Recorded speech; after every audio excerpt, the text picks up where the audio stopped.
काल राज ठाकरे विचारत होते ना, जेलमध्ये टाकलं पुढे काय, आगे आगे देखिए होता है क्या।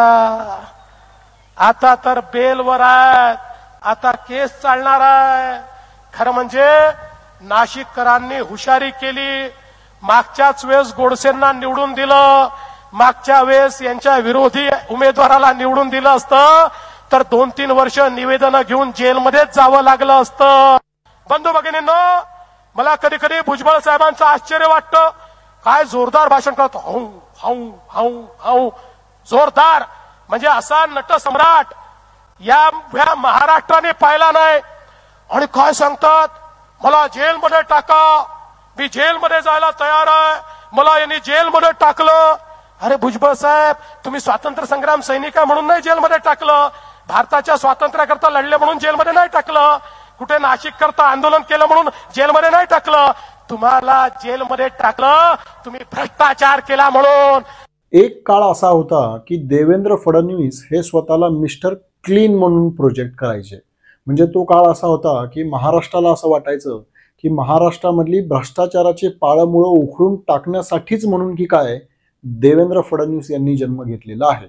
आणि त्यामुळे दिसेल त्या नेत्यावरती, मग ते अजित पवार असू द्या, सुनील तटकरे असू द्या, नारायण राणे असू द्या, अशोक चव्हाण असू द्या, प्रफुल्ल पटेल असू द्या, किंवा त्यांचे लाडके छगन भुजबळ असू द्या, यांच्यावरती ते जोरदारपणे आरोपांच्या फैरी झाडायचे। बरं, ते फक्त आरोप नाही करायचे तर त्यांच्याकडे गाडीभर पुरावे देखील असायचे। पण हे मिस्टर क्लीन असणारे देवेंद्र फडणवीस कधी मिस्टर क्लीन चीट झाले हे त्यांना देखील कळलं नाही। आणि आता जर तुम्ही प्रश्न विचारला की देवेंद्र फडणवीस यांच्या भोवती कोणाचा मेळ आहे, देवेंद्र फडणवीस यांची ताकद कोण आहेत, तर ती सगळी नावं म्हणजे हीच आहेत ज्यांच्यावरती देवेंद्र फडणवीसांनी एकेकाळी घणाघाती असे आरोप केले होते आणि त्यांना असा दम दिला होता की तुम्हाला तुरुंगात जावं लागेल आणि चक्की पिसिंग पिसिंग पिसिंग असं करावं लागेल। आणि तसं आपण म्हणतो ते करून दाखवतो हे महाराष्ट्राला सिद्ध करण्यासाठी त्यांनी याच छगन भुजबळांना काही वर्ष तुरुंगात पण टाकलेलं होतं बरं का। बरं, ते तुरुंगातून बाहेर आल्यानंतर त्यांना जामीन मिळाल्यानंतर हे देवेंद्र फडणवीस सभासभांमध्ये प्रत्येक ठिकाणी असं म्हणायचे की तुम्ही बेलवर बाहेर आलेले आहात, तुम्ही निर्दोष सुटलेले नाही आहात। आणि मग लगेचच देवेंद्र फडणवीस यांचा खास माणूस, ज्याचं काम एकच दिवस रात्र कागदपत्र शोधणं, आरोप करणं आणि त्यांच्या मागे ईडी कशी लागेल याची काळजी घेणं, तुम्हाला ती व्यक्ती लक्षात आलीच असेल, किरीट सोमय्या। या किरीट सोमय्यांनी तर आरोप करून छगन भुजबळ यांना घाम फोडलेला होता। म्हणजे महाराष्ट्र सदन तर सोडूनच द्या, पण महाराष्ट्राला माहीत नसणारे अनेक गुन्हे, अनेक आरोप, अनेक प्रकरणं त्यांनी छगन भुजबळांची बाहेर काढलेली होती।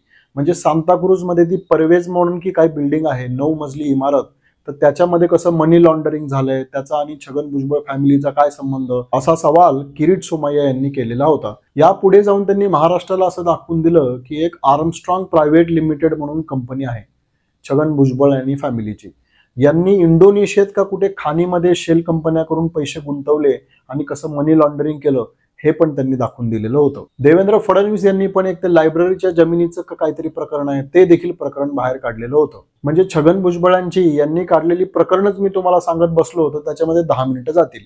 तर अशा या छगन भुजबळांना माननीय देवेंद्र फडणवीसांनी रेड कार्पेट टाकून एक्सक्लुझिव्ह त्यांच्यासाठी व्यवस्था करून आज त्यांना मंत्रिपदी पुन्हा एकदा नेमलंय।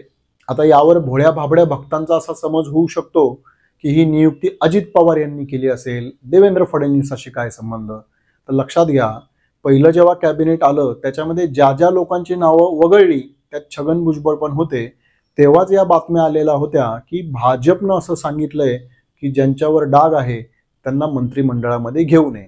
म्हणजे त्यावेळी छगन भुजबळ यांना का घेतलं नव्हतं, कारण भाजपचाच आग्रह असा होता की छगन भुजबळ यांना घेऊ नये। आणि म्हणून आता खास छगन भुजबळ यांना जे परत आणलं जातंय या मागचा करता करविता जर कोणी असेल तर ते केवळ देवेंद्र फडणवीस आहेत। आणि म्हणून छगन भुजबळ हे जरी राष्ट्रवादी काँग्रेस पक्षामध्ये असले तरी आता त्यांचे दादा हे अजित पवार नाहीत, त्यांचे नवीन दादा हे देवेंद्र फडणवीस आहेत।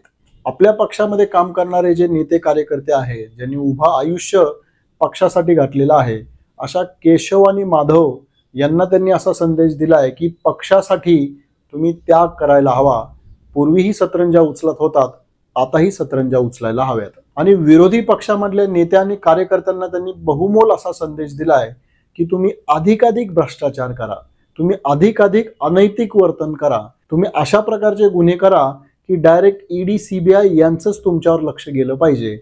तसं झालं की तुमचा भाजपमधला प्रवेश एकदम सुकर होईल. तो प्रवेश माझ्याच उपस्थितीमध्ये एकदम वाजत गाजत होईल आणि नुसता प्रवेशच होणार नाही तर तुम्हाला आमदारकी दिली जाईल, तुम्हाला खासदारकी दिली जाईल. आणि तुमचं लक असेल, तुम्ही अधिक चांगल्या प्रकारचा गुन्हा केला असेल तर तुम्हाला छगन भुजबळांसारखं रेड कार्पेट टाकून मंत्रिपदही मिळेल. या निमित्तानं देवेंद्र फडणवीसांनी महाराष्ट्राला पुन्हा एकदा दाखवून दिलंय की त्यांचं ब्रीदवाक्य काय आहे. तर त्यांच्या आणि त्यांच्या पक्षाचं जे ब्रीदवाक्य आहे ते आहे सत्तामेव जयते.